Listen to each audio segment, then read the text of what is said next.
الحمد لله وكفى وسلام على عباده الذين اصطفى أما بعد فأعوذ بالله من الشيطان الرجيم بسم الله الرحمن الرحيم قل إن كنتم تحبون الله فاتبعوني يحببكم الله ويغفر لكم ذنوبكم والله غفور رحيم.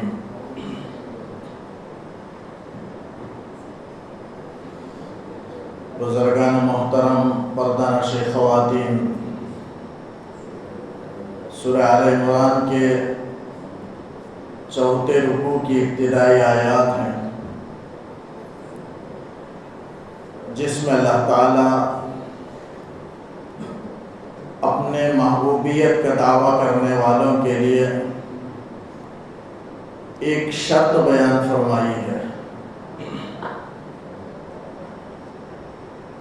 اصل میں یہودیوں کے سلسلے میں آیت نازل ہوئی کہ یہودی حضرات کو یہ کہتے تھے کہ ہم اللہ کے محبوب ہیں، اللہ تعالیٰ سے ہم کو محبت ہے اور اللہ کو ہم سے محبت ہے، تو صرف دعویٰ کر رہے تھے۔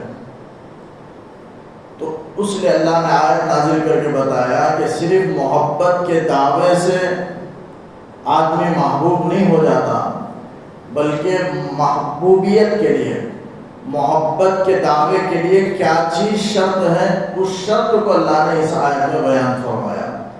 محض دعوے سے کوئی آدمی اللہ کا محبوب نہیں بنتا، دعوے کے لیے دلیل ہونا ہے، دلیل کے بغیر دعویٰ چھوٹا ہے اور کوئی دعویٰ بغیر دلیل کے ثابت نہیں ہو سکتی۔ تو دعویٰ ثابت ہونے کے لیے دلیل ہونا، اور دلیل کیا ہے؟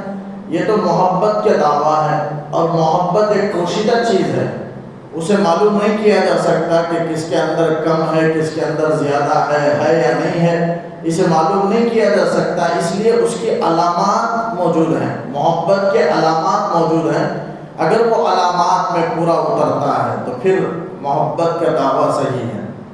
وہ محبت کے علامت کیا ہے، اس علامت کو اللہ نے یہاں بیان کیا، وہ یہ ہے قل ان کنتم، اے نبی آپ کہہ دیجئے ان یہودیوں کو، مشرکوں کو بھی، اس لیے کہ مشرکین کا بھی یہی دعویٰ تھا کہ ہم اللہ تعالیٰ سے، ہم کو محبت ہے اللہ سے، لیکن ہم بتوں کی اس لیے عبادت کرتے ہیں کہ یہ بت اللہ کے پاس ہماری سفارش کر سکیں، اس لیے ہم ان کی پوجا کرتے ہیں، ان کی عبادت کرتے ہیں۔ تو اللہ تعالیٰ نے کہا یہ سب غلط باتیں، واہیات، بیکار باتیں ہیں، محبت کا دعویٰ ہے تو ایک چیز اس کے لیے دلیل ہے، علامت ہے، شرط ہے۔ اگر وہ شرط، وہ دلیل، وہ علامت اگر پائی جاتی ہے تو محبت ثابت ہوگی، ورنہ محبت ثابت نہیں ہوگی۔ وہ کیا ہے؟ فرمایا اے نبی کہہ دیجیے اگر تم یہ دعویٰ کرتے ہو کہ تم اللہ سے محبت کرتے ہو تو فاتبعونی، اللہ کے تم محبوب ہو تو علامت اور شرط ہے کہ تم میری اتباع کرو، یعنی آپ صلی اللہ علیہ وسلم کی اتباع کے بغیر اللہ کی محبوبیت حاصل نہیں ہو سکتی، کوئی اللہ کا محبوب نہیں بن سکتا۔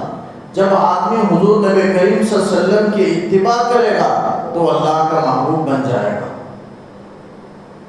تو کوئی اللہ کا محبوب ولی ہوتے ہیں، اور ولی بننے کے لیے شرط ہے کہ حضور نبی کریم صلی اللہ علیہ وسلم کی سنت کو اپنایا جائے۔ کوئی ولی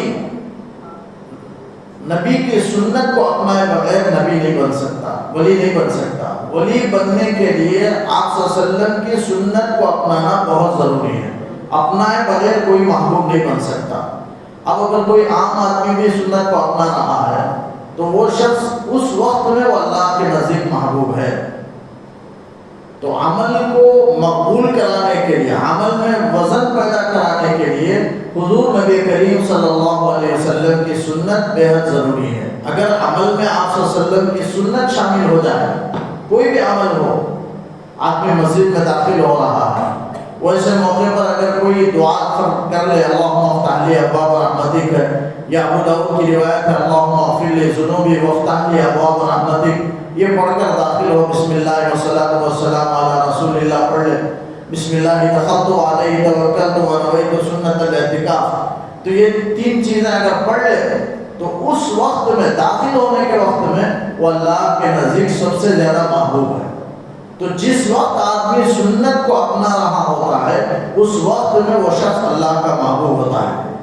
تو اللہ کا محبوب اور ولی بننے کے لیے آپ کی سنت کی اتباع ضروری ہے۔ آپ کی سنت کو اپنائے بغیر کوئی ولی نہیں بن سکتا، کوئی شخص ولی نہیں بن سکتا۔ تو فرمایا شرط اول ہے، ضروری ہے فاتبعونی، میری، یعنی آپ صلی اللہ علیہ وسلم کے زمانے کہا جا رہا ہے کہ میری اتباع کرو، یعنی حضور نبی کریم صلی اللہ علیہ وسلم کی اتباع کرو۔ اس کا فائدہ یہ ہوگا کہ یحببکم اللہ، اللہ تم سے محبت کرے گا، ویغفر لکم ذنوبکم، اور تمہارے گناہوں کی وہ مغفرت کرے گا۔ واللہ غفور الرحیم، اور اللہ تعالیٰ بخشنے والا رحم کرنے والا ہے، اس لیے وہ تمہارے گناہوں کی مغفرت کرے گا اور تم پر رحم کرے گا اور انعامات سے نوازے گا۔ قل اطیعوا اللہ والرسول فإن تولوا فإن اللہ لا يحب الکافرین۔ اس آیت میں اللہ تعالیٰ نے کامیابی کے لیے اللہ کے نزدیک پسندیدہ بننے کے لیے ایک چیز شرط ہے، وہ ہے اللہ اور اس کے رسول کی اطاعت۔ اللہ تعالیٰ کی اطاعت تو ہے، کرنا ہے۔ اللہ کی اطاعت کیسے کریں گے؟ قرآن کی، اللہ تعالیٰ کی شریعت کے احکامات پر عمل کرے، قرآنی تعلیمات پر عمل کرے، یہ اللہ کی اطاعت ہے۔ فرائض واجبات کو پورا کرے، یہ اللہ کی اطاعت ہے۔ والرسول، اور رسول کی اطاعت کرے۔ رسول کی اطاعت کیسے ہوگی؟ وہ یہ کہ آپ صلی اللہ علیہ وسلم کی سنتوں کو اپنائیں، اور رسول کی اطاعت حدیثوں کو اپنائیں۔ حدیثوں میں آپ صلی اللہ علیہ وسلم کی جو تعلیمات ہیں ان تعلیمات کو اپنائیں، تب رسول کی اطاعت ہوگی۔ تو سنت نبوی کو، احادیث مبارکہ کو، شریعت مطہرہ کو جو اپنائے تب وہ رسول کی اطاعت کرنے والا شمار ہوگا۔ تو اللہ تعالیٰ نے کامیابی کے لیے، پسندیدہ بننے کے لیے اللہ کی اطاعت کے ساتھ ساتھ رسول کی اطاعت کا بھی حکم فرمایا۔ اگر کوئی نجات چاہتا ہے تو اطاعت رسول کے بغیر نجات اس کی نہیں ہو سکتی۔ اللہ تعالیٰ کی نجات اطاعت رسول پر مبنی ہے کہ رسول اللہ صلی اللہ علیہ وسلم کی اطاعت کی جائے۔ فَإِن تَوَلَّوْا، اگر کوئی روگردانی کرے، اعراض کرے، فَإِنَّ اللَّهَ لَا يُحِبُّ الْكَافِرِينَ، اللہ تعالیٰ ایسے کافروں کو پسند نہیں فرماتے۔ یعنی جو رسول کی اطاعت نہ کرے وہی کافر ہے۔ جو اللہ تعالیٰ کو مانے لیکن رسول کو نہ مانے، رسول کی تعلیمات کو نہ مانے، وہ بھی کافر ہے۔ جیسے یہود و نصارہ ہیں، اہل کتاب ہیں، نبی کو مانتے ہیں، اپنے نبی کو مانتے ہیں، لیکن حضور نبی کریم صلی اللہ علیہ وسلم کا انکار کرتے ہیں۔ اللہ کو مانتے ہیں، اپنے نبی کو مانتے ہیں، لیکن رسول کا انکار کرتے ہیں۔ رسول کے انکار کرنے والے ہی کو قرآن نے کافر کہا ہے۔ ایسے کافروں کو، یہود و نصارہ کو، کافر و مشرک کو اللہ تعالیٰ پسند نہیں فرماتے۔ پسند نہیں کرنے کا کیا مطلب ہے؟ لا یحبو، پسند نہیں فرماتے۔ لا یحبو کا مطلب ہے کہ اللہ تعالیٰ اس کی سزا اسے عطا فرمائیں گے۔ یہ بدترین نافرمانی ہے اللہ کی، اور اس کی سزا اللہ تعالیٰ اسے عطا فرمائیں گے۔ پسند فرماتے کا مطلب یہ ہے کہ اللہ تعالیٰ اس عمل کو پسند کرتا ہے، قبول کرتا ہے، اور اس کا بدلہ، اس کا ثواب اسے عطا کرے گا۔ یہ مطلب ہے پسند کرنے کا۔ اور ناپسند کرنے کا مطلب یہ ہے کہ اسے سزا دے گا۔ ان اللہ اصطفیٰ آدم ونوحا وآل ابراہیم وآل عمران علی العالمین۔ اس میں اللہ تعالیٰ نے 4 خاندان والوں کی فضیلت کو بیان فرمایا کہ اللہ تعالیٰ نے آدم علیہ السلام کو منتخب کیا، نوح علیہ السلام کو اور ابراہیم علیہ السلام کے خاندان والوں کو، گھرانے کو، خاندان ابراہیم کو اور خاندان عمران کو، یعنی عمران کے گھرانے کو اللہ نے علی العالمین، تمام عالم والوں پر منتخب فرمایا۔ 4 خاندانوں کو اللہ نے اپنے وقت کے، اپنے زمانے میں جتنے لوگ تھے ان لوگوں پر اللہ نے ان کو فوقیت عطا فرمائی، فضیلت عطا فرمائی تھی، درجہ اللہ نے عطا فرمایا تھا۔ بہرحال ہر نبی کو اللہ تعالیٰ کوئی نہ کوئی خاص خصوصیت، ایک خاص شان عطا فرماتے ہیں، یہ خاص سبب عطا فرماتے ہیں، یہ خاص بات عطا فرماتے ہیں۔ جیسے حضرت آدم علیہ السلام کو تمام انسانوں کے باپ ہونے کا شرف اللہ نے ان کو عطا فرمایا۔ نوح علیہ السلام کو 1000 سال کی زندگی، 1000 سال سے زائد اتنی لمبی زندگی اللہ نے ان کو عطا فرمائی تھی۔ ابراہیم علیہ السلام کو خلیل اللہ ہونے کا مقام اللہ نے عطا فرمایا، حضرت عیسیٰ علیہ السلام کو روح اللہ، حضرت موسیٰ علیہ السلام کو کلیم اللہ ہونے کا، حضرت یوسف علیہ السلام کو اللہ نے حسن عطا فرمایا تھا، تو ایک ایک خاص حضرت داؤد علیہ السلام کو اللہ نے بادشاہت عطا فرمائی، پھر سلیمان علیہ السلام کو پوری دنیا میں اللہ نے حکومت عطا فرمائی، پرندوں کی بول وہ جانتے تھے، پرندوں پر ان کی حکومت تھی، سارے جانوروں پر، جنات پر، ہواؤں پر حضرت سلیمان علیہ السلام کی حکومت تھی۔ تو ایک ایک نبی کو اللہ نے ایک ایک خاص وصف، ایک خاص شان عطا فرمایا، ایک خاص بات اللہ نے عطا فرمائی تھی۔ ویسے تمام انبیاء کو اللہ نے عطا فرمائی، لیکن اس سے ہٹ کر یہ خاص یہ چار گھرانہ ہے، ابراہیم علیہ السلام کا گھرانہ اور عمران علیہ السلام عمران کا گھرانہ۔ یہ عمران نبی تو نہیں تھے، لیکن ایک بڑے اللہ والے تھے، بڑے نیک انسان تھے، ان کے گھرانے کو بھی اللہ نے یہاں بیان فرمایا کہ تمام عالم والوں پر اللہ نے ان کو فضیلت عطا فرمائی تھی۔ یہ انبیاء کے اگر نسل کو، ان کے سلسلے کو اگر معلوم کیا جائے تو یہ آیت کا سمجھنا آسان ہے۔ حضرت ابراہیم سب سے پہلے آدم علیہ السلام ہیں، پھر اس کے بعد انبیاء آتے رہے، جو جلیل القدر جو رسول آئے ان کا تذکرہ کر رہا ہوں، بڑے بڑے پیغمبر۔ اس کے بعد حضرت نوح علیہ السلام آئے، پھر اس کے بعد حضرت ابراہیم علیہ السلام آئے۔ ابراہیم علیہ السلام کے دو بیٹے تھے، حضرت اسحاق ایک، حضرت اسماعیل علیہ السلام ایک۔ حضرت اسحاق علیہ السلام سے یعقوب علیہ السلام پیدا ہوئے، پھر ان سے یوسف علیہ السلام پیدا ہوئے، پھر یوسف علیہ السلام کے انتقال کے بعد فرعون آ گیا تھا دنیا میں، جو ہم مصر کا بادشاہ فرعون کا ہم تذکرہ سنتے ہیں، قرآن میں بھی اس کا بارہا اللہ نے تذکرہ کیا۔ وہ فرعون آ گیا تھا یوسف علیہ السلام کے زمانے کے بعد، پھر اس کے بعد اسی فرعون کو ہرانے کے لیے حضرت موسیٰ علیہ السلام کو اللہ نے پیدا فرمایا۔ پھر موسیٰ علیہ السلام کے بعد بہت پیغمبر آتے رہے، ان کے بعد ہی حضرت داؤد علیہ السلام، حضرت سلیمان علیہ السلام، جو داؤد علیہ السلام والد ہیں، ان کے بیٹے حضرت سلیمان علیہ السلام ہیں۔ اس طرح انبیاء کے سلسلے کو اللہ تعالیٰ نے چلایا اور چلتا رہا، تقریباً حضرت اسحاق علیہ السلام کے نسل سے پیغمبر آتے رہے، اسی کو ہم بنی اسرائیل کہتے ہیں۔ حضرت اسحاق علیہ السلام بنی اسرائیل بھی ان کو کہتے ہیں، ان کے بیٹے یعقوب علیہ السلام ان کو اسرائیل بھی کہتے ہیں، اور ان کی اولاد وہ بنی اسرائیل کہتے ہیں۔ بنی کے معنی اولاد کے ہیں، تو اسرائیل یعقوب علیہ السلام کا لقب تھا، تو ان کا نام تھا، تو ان کے جو اولاد ہے وہ بنی اسرائیل کہلائے۔ وہ چلتے رہے، ان کی نسل میں انبیاء کرام علیہ السلام آتے رہے، اللہ نے بھیجا، ہزاروں کی تعداد میں انبیاء کرام علیہ السلام آئے، تقریباً 2000 سال تک ایسے ہی سلسلہ چلتا رہا۔ لیکن ان کے دوسرے بیٹے حضرت ابراہیم علیہ السلام کے، حضرت اسماعیل علیہ السلام، ان سے وہ بنی اسماعیل ہیں، کوئی پیغمبر نہیں آیا۔ آخر میں یعنی بنی اسرائیل کا پورا سلسلہ ختم ہو گیا، اور آپ صلی اللہ علیہ وسلم کا زمانہ آنے تک 2000 سال کا فاصلہ ہے، حضرت ابراہیم علیہ السلام سے اور حضور صلی اللہ علیہ وسلم کے زمانے تک 2000 سال کا فاصلہ، تقریباً ہزاروں پیغمبر اللہ نے بھیجے۔ اس کے بعد حضرت ابراہیم کے ایک بیٹے اسماعیل علیہ السلام، جن کے والدہ حضرت حاجرہ علیہ السلام ہیں، جن کی یاد میں حاجی حضرات صفا مروہ کی سعی کرتے ہیں۔ حضرت حاجرہ دوڑی تھی وہاں صفا مروہ میں، اس لیے حاجی حضرات بھی وہاں دوڑتے ہیں، ان کی نقل اللہ تعالیٰ نے کرنے کو واجب قرار دے دیا، صفا بین صفا والمروہ کو، سعی بین صفا والمروہ کو، تو حاجی حضرات کرتے ہیں اور عمرہ کرنے والے بھی کرتے ہیں۔ یہ حضرت حاجرہ کی یادگار کے طور پر ان کے بیٹے حضرت اسماعیل علیہ السلام، ان کے اولاد چلتے رہے، نسل چلتا رہا، لیکن کوئی پیغمبر نہیں آیا۔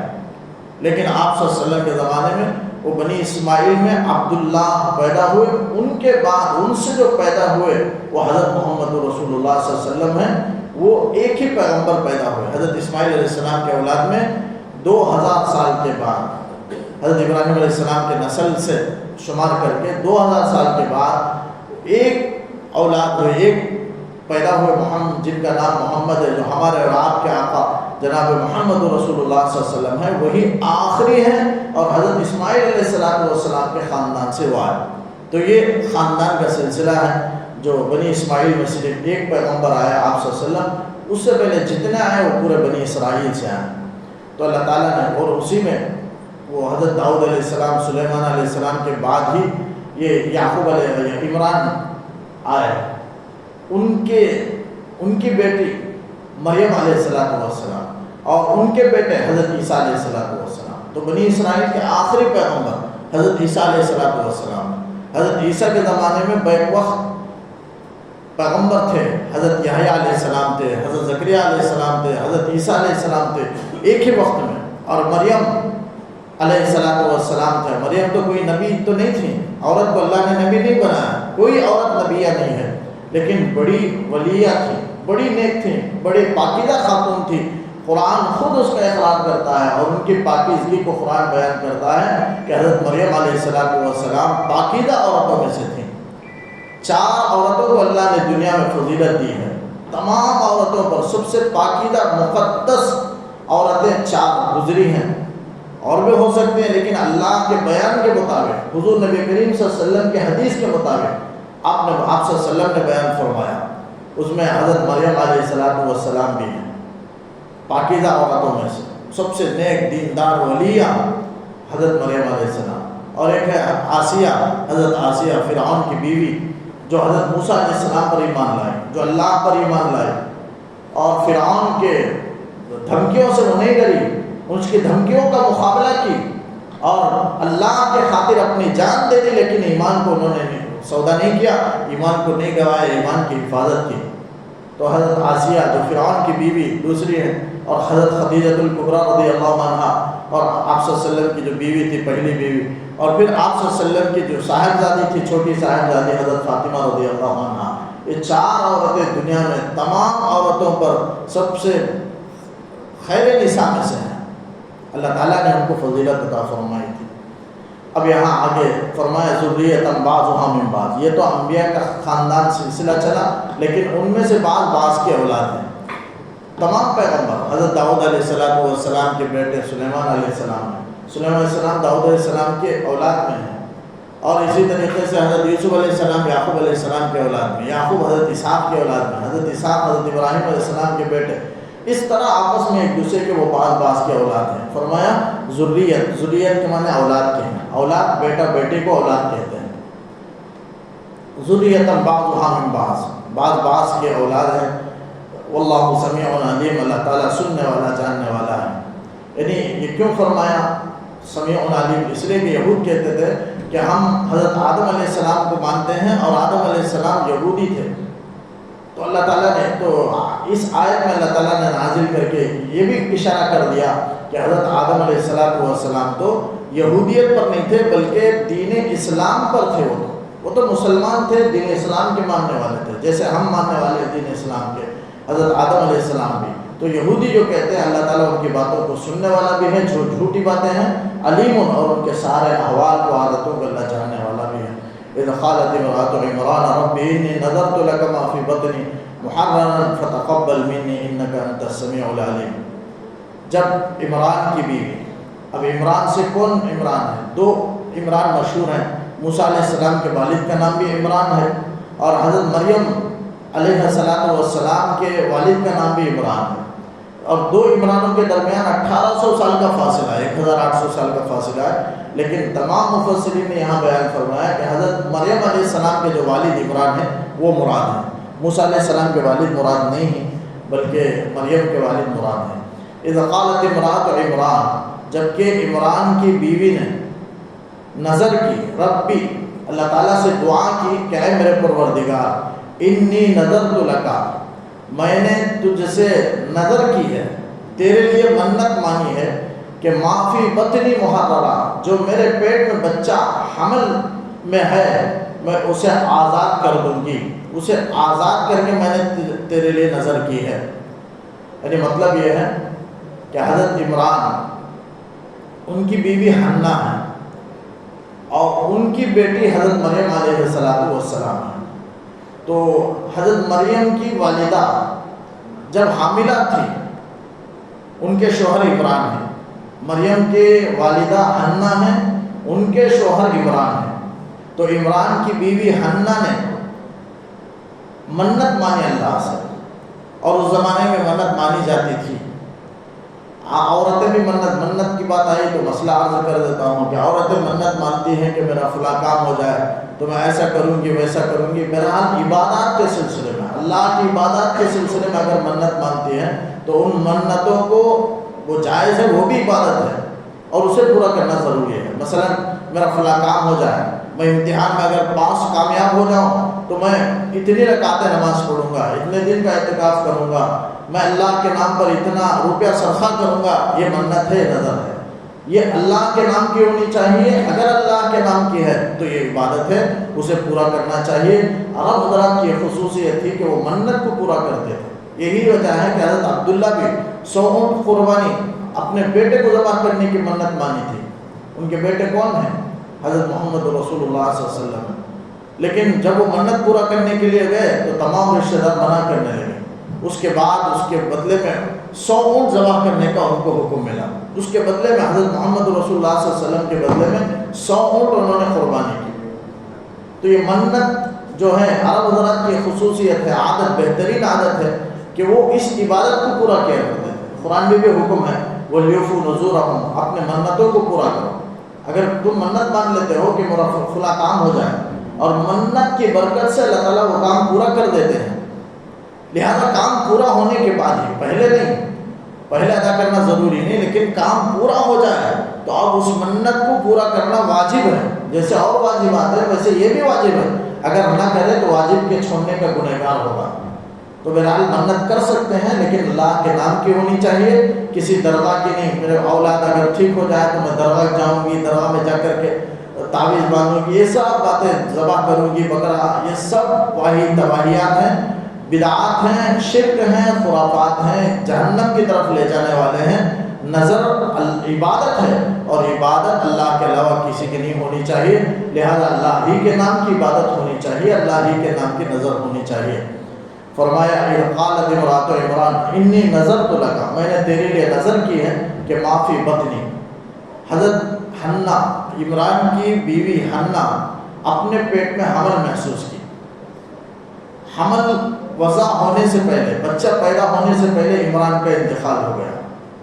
جو ان کے حضرت مریم علیہ السلام کے والد عمران ہیں ان کا انتقال ہو گیا مریم کی پیدائش سے پہلے. مریم جب اپنے والدہ کے پیٹ میں تھیں، یعنی حنہ کے پیٹ میں تھیں، اس وقت حنہ نے منت مانی تھی کہ اے اللہ اگر تو مجھے بچہ دے گا، بچہ پیدا ہوگا تو میں بیت المقدس کی خدمت کے لیے میں اسے آزاد کر دوں.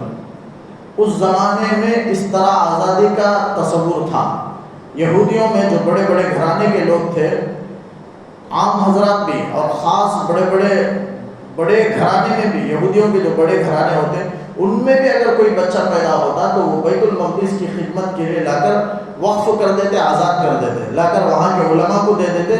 وہ اسے بچوں کو تربیت کرتے اور کچھ بڑے ہونے کے بعد توریت کا علم دیتے اور مسجد اقصیٰ کی دین کی، اپنی یہودیت کی. تو اس زمانے میں سچا مذہب تھا یہودیت، آج نہیں ہے، آج منسوخ ہے. آج دین اسلام سچا مذہب ہے. تو بہرحال اپنے اس سچے مذہب کی وہ خوب تبلیغ کیا کرتے تھے، اس لیے وہ آزاد کر دیا کرتے تھے. وہ تصور تھا انسان کو خود آزاد کر دینا، یعنی والدین جا کر چھوڑ دیتے ہیں، اب اس کے بعد وہ بیٹا ان کا نہیں ہے. جیسے بتوں کے نام پر جیسے سانڈ کو چھوڑ دیا جاتا ہے، بیلوں کو، ویسے انسانوں کو اس زمانے میں وہ تصور تھا اور وہ جائز تھا اس زمانے میں. تو تمام لا کر چھوڑ دیتے تھے. اسی رواج کے مطابق حنہ نے بھی یہ منت مانی تھی کہ میرے پیٹ میں جو اگر بچہ ہے، بچہ پیدا ہوا، اس لیے کہ بچے کی صورت ہی میں وہ نظر ہو سکتی تھی، بچہ ہی خدمت کر سکتا تھا، بچے خدمت نہیں کر سکتی، اس لیے کہ وہ ناتواں اور کمزور ہوتی ہے. وہ بچے کی طرح نہیں ہوگی کام کرنے میں، دین کی خدمت میں کام کرنے میں وہ لڑکی کی طرح نہیں ہو سکتی. اور لڑکی کے پاس بہت ساری پیچیدگیاں بھی ہیں، ان کے پاس پردے کا مسئلہ ہے اور طہارت کا مسئلہ ہے، بے شمار مسئلے ان کے ساتھ ہیں. اور گھر میں گھریلو انتظام ان کے پاس رہتا ہے، وہ گھر کا انتظام ان کے ذمہ رہتا ہے. تو یہ سب باتیں ہیں، یہ سب بیت المقدس کی وہ خدمت کے لائق نہیں ہے لڑکی اگر پیدا ہو. تو اس لیے انہوں نے دعا کی تھی کہ اللہ مجھے لڑکا عطا فرما، اگر لڑکا ہوا تو میں بیت المقدس کے لیے اسے آزاد کر دوں گی. فرمایا نہیں نے نظر تو لگا، میں نے نظر کی تیرے لیے کہ معافی بطنی، میرے پیٹ میں جو بچہ ہے محررہ، اسے آزاد کر دوں گی. آزاد کا مطلب ہے کہ دنیا کے کام کے لیے اسے استعمال نہیں کروں گی، دنیا کے جھمیلوں سے اسے نکال کر خالص دین یہودیت کی خدمت کے لیے، اس کی پرچار کے لیے، میں بیت المقدس کی خدمت کے لیے، اللہ کے لیے میں اسے آزاد کر دوں گی. یہ مطلب ہے محررہ کا.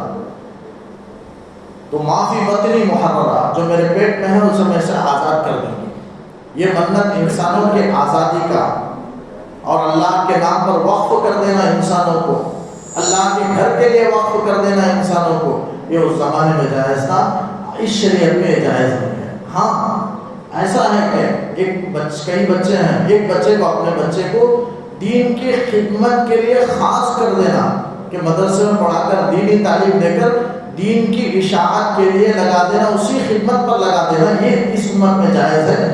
لیکن وقف کر دینا، چھوڑ دینا دین کے نام پر، یہ اس امت میں جائز نہیں، گزشتہ امت میں یہ جائز تھا۔ فتقبل منی، یہاں حضرت حنا دعا کر رہی ہیں کہ اے اللہ میری طرف سے اس بچے کو قبول فرما۔ ابھی بچہ پیدا نہیں ہوا، معلوم نہیں ہے، وہ سمجھ رہی ہے بچہ ہے، امید ہے بچہ پیدا ہونے کی، اس لیے کہ بیت المقدس کی خدمت کے لیے وہ منت مانی۔ اللہ تعالیٰ سے دعا کر رہے ہیں کہ اللہ اس منت کو قبول فرما، میری جانب سے اس بچے کو قبول فرما۔ فتقبل منی انک انت السمیع العلیم، بلا شبہ تو سننے والا جاننے والا ہے۔ فلما وضعتها، جب وہ وضع عمل کی، بچے کی پیدائش ہوئی تو قالت، بچے کو جب انہوں نے جنی تو قالت، کہنے لگی حنا نے کہ رب اے میرا رب، انی وضعتها انثی، میں نے تو بچی جنی ہے۔ انہوں نے دعا کی تھی بچے کی اور تمنا رکھی تھی، لیکن بچی پیدا ہوئی۔ اب وہ اللہ تعالیٰ سے کہتے ہیں کہ اللہ اب میں کیسے منت کو پورا کر سکتی ہوں، میں تو منت مان لی تھی، لیکن منت یہ بچی کے ذریعے سے کیسے ہوگا، میں تو بچی کو جنی ہوں، یہ انہوں نے کہا۔ لیکن اللہ تعالیٰ بیچ میں اپنا جملہ اللہ تعالیٰ داخل کر کے کہتا ہے واللہ اعلم بما وضعت، یہ سمجھ رہی ہے کہ لڑکی اس قابل نہیں ہے، لیکن اللہ تعالیٰ اپنا جملہ بیان کر کے کہتا ہے اللہ جانتا ہے کہ اس نے کیا جنی ہے۔ یعنی وہ یہ جو لڑکی ہے جو تم لڑکا مانگ رہی تھی، وہ لڑکے سے زیادہ دین کی خدمت کرنے والی یہ لڑکی ہوگی۔ یعنی مریم علیہ السلام پیدا ہوئی، لڑکی پیدا ہوئی، تو اللہ تعالیٰ کہتا ہے کہ وہ اللہ جانتا ہے کہ اس نے کیا جنی ہے، یعنی کیسے بچے کو جنی ہے، ایسے اتنی بہترین بچی کو جنی ہے کہ اگر بچہ پیدا ہوتا تو اتنی دین کو اتنا فائدہ نہیں ہوتا، دین کی اتنی خدمت نہیں کر سکتی جتنا یہ بچی کرے گی۔ مریم علیہ السلام مراد ہے۔ اللہ نے کہا واللہ اعلم بما وضعت، پھر اس کے بعد اللہ تعالیٰ نے کہا، یا دونوں کا قول بھی ہو سکتا ہے، حنا کا قول بھی ہو سکتا ہے، اللہ تعالیٰ کا قول بھی ہو سکتا ہے، ولیس الذکر کالانثیٰ، حنا کا قول ہوگا تو مطلب ہے کہ اے اللہ یہ لڑکی ہے، لڑکے کی طرح نہیں ہے، لڑکا سے منت پوری کی جا سکتی ہے لیکن لڑکی خدمت نہیں کر سکتی، تو یہ ولیس الذکر کالانثیٰ، لڑکا لڑکی کی طرح نہیں ہوتے، لڑکا نہیں ہوتا لڑکی کی طرح، اس لڑکی کی طرح اللہ تعالیٰ کا قول رکھیں گے تو اللہ تعالیٰ مطلب یہ ہوگا کہ تم جو لڑکا مانگ رہی تھی وہ لڑکا نہیں ہوگا کالانثیٰ، اس عورت کی طرح، اس بچی کی طرح، یعنی یہ بچی اللہ کے نزدیک برگزیدہ ہے، منتخب کرتا ہے، اور اس سے ایک نبی پیدا ہوں گے۔ اگر لڑکا ہو تو اس سے نبی پیدا نہیں ہو سکتے، تو لڑکی پیدا اللہ نے پیدا کیا اور اس سے نبی پیدا ہوں گے، اور ان کے وجہ سے پوری روئے زمین پر نبی ہونے کی وجہ سے ان کے متبعین اور دین کے اتباع کرنے والے، ایمان لانے والے بہت زیادہ ہو جائیں گے۔ تو اس کے لیے مریم ہی سبب بنی، وہ بچی ہی سبب بنی، تو اسی کو اللہ تعالیٰ کہتا ہے کہ وہ بچہ اس بچی کی طرح نہیں ہو سکتا۔ بعض یہ بھی کہتے ہیں عام اگر دیکھا جائے تو بچیاں وہ والدین کی بڑی تابعدار فرمانبردار ہوتی ہیں، وہ اگر اس مفہوم کو عام بھی کیا جائے تو پھر لڑکی کی ولادت سے آدمی کو غمزدہ نہیں ہونا چاہیے، اس لیے کہ لڑکیاں یہ والدین کے لیے بڑی فرمانبردار ہوتی ہیں، بڑی محبت کرنے والیاں ہوتی ہیں۔ جب باپ گھر کے اندر داخل ہوتا ہے تو لڑکیاں دروازہ کھولنے کے لیے باپ کے وہ گھر کے دروازے پر آتی ہیں اور محبت سے سلام کرتی ہیں اور گھر کے اندر باپ کا استقبال کرتی ہیں، لیکن لڑکے اس طرح نہیں ہو سکتے۔ تو اس لحاظ سے بھی بہرحال اس مفہوم کو عام کیا جا سکتا ہے اور بہت سی باتیں بیان کی جا سکتی ہیں۔ تو فرمایا ولیس الذکر کالانثیٰ۔ یہاں دعا کے سلسلے میں ایک بات عرض کر دیتا ہوں کہ حضرت حنا نے تو دعا کی تھی لڑکے کی، لیکن پیدا ہوئی لڑکی، تو دعا کی قبولیت کی اللہ تعالیٰ کے پاس 5 ترتیبیں ہیں۔ اس سے پہلے میں نے شاید کہا ہے کہ اللہ تعالیٰ بندہ آخرت کے سلسلے میں جو بھی دعا کرتا ہے فوراً قبول کر لیتے ہیں، اس میں مصلحت کا لحاظ نہیں، لیکن دنیا کے سلسلے میں آدمی مانگتا ہے تو اس میں مصلحت کا لحاظ ہوتا ہے. آخرت کے سلسلے میں مثلا آخرت میں آدمی مانگے پوری زندگی مانگتا رہے کہ اللہ جہنم کے عذاب سے حفاظت فرما تو اللہ تعالیٰ اسے حفاظت فرما دیں گے. اللہ مجھے جنت میں داخلہ فرما, اللہ تعالیٰ اپنی رضا نصیب فرما. آخرت کے احوال کے سلسلے میں بھی دعا مانگنا چاہیے, دنیا کو بھی مانگنا چاہیے, آخرت کو بھی مانگنا چاہیے. ایسا نہیں کہ صرف آخرت کو مانگے اور ایسا بھی نہیں کہ صرف دنیا کو مانگے. ہم جو مشہور دعا ہے اس میں دو باتیں سکھلائی گئی ہیں. ربنا آتنا فی الدنیا حسنہ, اللہ دنیا میں بھی بھلائی عطا فرما, اور فی الآخرۃ حسنہ, آخرت میں بھی حسنہ عطا فرما. تو دونوں جہان کے آدمی دعا کرے, سب چیزیں اللہ سے مانگے. دنیا بھی مانگنے کی چیز ہے, اپنے حصے کو نہ بھولے. دنیا بھی مانگے لیکن اللہ سے مانگے, اور آخرت کو بھی مانگے. ایسا نہیں دنیا ہی کے پیچھے پڑا رہے اور آخرت کے بارے میں بالکل غافل رہے. ایسا نہیں, دنیا آخرت کو بھی مانگنا چاہیے. آخرت کے سلسلے میں آدمی دعا کرتا ہے تو اللہ تعالیٰ اس دعا کو قبول کرتے ہیں. دنیا کے سلسلے میں آدمی دعا کرتا ہے تو مصلحت کو دیکھتے ہیں. بندہ کوئی چیز مانگا, مصلحت ہے تو فوراً اللہ تعالیٰ رات کو مانگا صبح کو دے دیتے ہیں. یا مصلحت نہیں ہے, اللہ مصلحت کو جانتے ہیں, بندہ دعا مانگا, ایک ترتیب تو فوراً دے دینا, دوسری ترتیب دیری سے دینا. بہت رولا کر اللہ تعالیٰ دیتے ہیں کہ بندہ کا اپنے دربار میں رونا اللہ کو پسند ہے, تو اللہ تعالیٰ اپنے پاس اسے بلا کر رولا کر اللہ تعالیٰ اسے دیتے ہیں, دیر سے دیتے ہیں. فوراً دینا مصلحت کے خلاف تھا, اس لیے دیری سے دیتے ہیں. یہ دوسری ترتیب ہے. اور تیسری ترتیب ہے کہ بندے نے مانگا لیکن اللہ تعالیٰ اس کے بدلے میں کوئی دوسری چیز دے دیتے ہیں. وہ چیز اس کے لیے مناسب نہیں تھا, اللہ جانتا ہے تو دوسری چیز دے دی. تو یہ تیسری ترتیب ہے. چوتھی ترتیب ہے کہ بندے نے کوئی چیز مانگا لیکن وہ اس کے لیے مناسب نہیں ہے دینا, تو اس کے بدلے میں اللہ تعالیٰ کوئی مصیبت, کوئی بیماری, کوئی آفت آسمانی, کوئی بلا جو نازل ہونے والی تھی اس پر, اس کے گھر والوں پر, اس کی ذات پر اللہ تعالیٰ اسے ہٹا دیتے ہیں دعا کی برکت سے. یہ چوتھی ترتیب ہے. اور پانچویں ترتیب یہ ہے کہ بندہ دعا مانگتا ہے تو وہ چیز نہیں ملتی, آخرت میں اللہ تعالیٰ اسے دے دیتے ہیں اور بہترین شکل میں, اعلیٰ سے اعلیٰ شکل میں اسے دعا کا بدلہ اور صلہ وہاں اللہ عطا فرمائیں گے. یہ پانچویں ترتیب ہے. دنیا میں تو نہیں ملے گی, آدمی دعا کرتا رہتا ہے, وہ چیز اسے نہیں ملی اور یہ سمجھتا ہے کہ دعا قبول نہیں ہوئی. حالانکہ دعا قبول ہوتی ہے, قبول ہونے کی 5 ترتیبیں, لیکن بندے کو اس کا علم نہیں ہوتا. لیکن شرط ہے کہ دعا کے قبول ہونے کی شرطیں ہوں. جیسے میں نے اس سے پہلے بھی کہا کہ آدمی حلال رزق کھائے, دعوت و تبلیغ کا کام کرے, اور پھر پورے توجہ سے دعا مانگے, لاپرواہی سے دعا نہ مانگے. یہ سب دعا کے قبول ہونے کے شرائط ہیں. وَإِنِّي سَمَّيْتُهَا مَرْيَمَ. یہ آیت ختم کر کے میں اپنی بات ختم کرتا ہوں. میں نے جب حنا نے دیکھا کہ بچی پیدا ہوئی تو انہوں نے مریم نام رکھا. وَإِنِّي سَمَّيْتُهَا مَرْيَمَ. اللہ تعالیٰ سے کہتے ہیں میں نے اس کا نام مریم رکھا. مریم کے معنی ہیں عبادت گزار. واقعتا حضرت مریم بڑی عبادت گزار تھی, بڑی پاکیزہ نیک خاتون تھی. تو اسی لیے تاکہ مسجد کی خدمت تو نہیں ہو سکتی, کم سے کم دین کی عبادت کرنے والی بن جائے, اسی غرض سے ایک ذرا تو منت پوری ہو جائے. عبادت یہ میری غرض ہے, لہذا خود سے عبادت کرنے والی ہو. یہ منت کا آخری درجہ, کم سے کم ایک اعتبار سے منت پوری ہو جائے, اس لیے انہوں نے نام رکھا مریم. اور مریم پہلے دن انہوں نے نام رکھا, جس وقت بچہ پیدا ہوا اسی وقت. لیکن لوگوں میں مشہور ہے کہ 7ویں دن ہی نام رکھا جائے. اگر نام نہیں رکھا گیا تو 7ویں دن تک رکھنے کو کہا گیا. یہ مطلب نہیں ہے کہ 7ویں دن ہی نام رکھا جائے, بلکہ پہلے دن رکھنا بہتر ہے. بلکہ بعض نے تو 7ویں دن کی روایت کو ضعیف قرار دیا ہے اور فرمایا کہ پہلے دن رکھنا ہی افضل ہے. تو پہلا بچہ پیدا ہوا تو اس دن نام رکھے, نہیں رکھا تو تیسرے دن رکھے, نہیں ہوا تو پھر 7ویں دن رکھنے کا حکم دیا گیا. بہرحال انہوں نے پہلے دن نام رکھا. وَإِنِّي سَمَّيْتُهَا مَرْيَمَ. میں نے اس کا نام مریم رکھا ہے. وَإِنِّي أُعِيذُهَا بِكَ. میں اس کو, اے اللہ, اس کو تیری پناہ میں حفاظت میں دیتی ہوں. وَذُرِّيَّتَهَا. اور اس کی اولاد کو تیری پناہ میں دیتے ہوں. من الشیطان الرجیم, شیطان مردود سے. انہوں نے دعا کی. یہ دعا ان کے لیے ڈھال بن گئی. کس کے لیے؟ حضرت مریم کے لیے اور ان کے بیٹے عیسیٰ, یہ دونوں کے لیے حنا کی دعا آڑ بن گئی, ڈھال بن گئی. ایسا ڈھال بنی کہ دعا کی برکت سے شیطان کے حملے سے اللہ نے حفاظت کر لیا. جب بچہ پیدا ہوتا ہے تو شیطان حملہ کرتا ہے, اسی حملے کی وجہ سے بچے روتے ہیں پیدا ہونے کے وقت. بچے پیدا ہونے کے وقت رونا ان کے صحت کے لیے بھی اچھا ہے, یہ تحقیق سے معلوم کیا گیا. لیکن شیطان کا حملہ بھی ہے.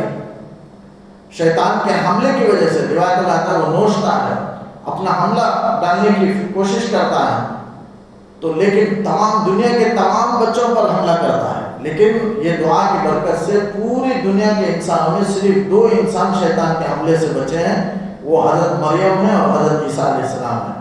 شیطان کا ان پر حملہ نہیں ہو سکا، شیطان کے حملے سے وہ بچ گئے، شیطان کی شرارت سے اس کے حملے سے وہ بچ گئے. حدیث میں آتا ہے آپ صلی اللہ علیہ وسلم نے فرمایا کہ 2 انسان اس میں وَإِنِّي أُعِيذُهَا بِكَ، اللہ میں اس کو تیری حفاظت میں دیتی ہوں. چونکہ دعا کر لی تو اس سے معلوم ہوا کہ والدین کو دعا کرنا چاہیے بچے کے پیدا ہونے سے پہلے کہ اللہ اس بچے کی حفاظت فرما شیطان کے حملے سے، اس کی شرارت سے، اس کے اثرات سے حفاظت فرما. یہ دعا کرنا چاہیے. دعا کی برکت ہو سکتی ہے، جیسے وہاں قبول ہوئی تو ہماری دعائیں بھی قبول ہو سکتی ہیں، اور اللہ ضرور بچے کو حملے سے، شیطان کے اثرات سے اور غلط کاریوں سے اللہ تعالیٰ حفاظت کر لے گا، بچا لے گا. یہ انبیاء کی اصول صالحین کا یہ طریقہ رہا ہے کہ جب بھی وہ نیک اولاد کی دعا کرتے ہیں تو شیطان کے اثرات سے، اس کے حملے سے حفاظت کی بھی دعا کرتے ہیں. لہذا ہم کو بھی یہ دعا کر لینا چاہیے، اس سے بچے کی حفاظت ہو جائے گی شیطان کے حملے سے، اس کے اثرات سے.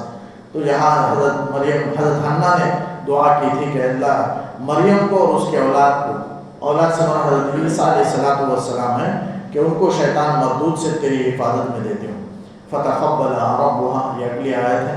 بات ابھی مکمل نہیں ہوئی، بہت ابھی دیر صفحہ تک حضرت مریم ہی کا واقعے کا ذکر ہے کہ ان کی کفالت کون کریں گے، کیا ہوا بیت المقدس کی خدمت کے لیے حضرت مریم کو پہنچایا گیا، اس کے بعد کا کیا واقعہ آئندہ آیتوں میں اللہ تعالیٰ بیان کر رہا ہے.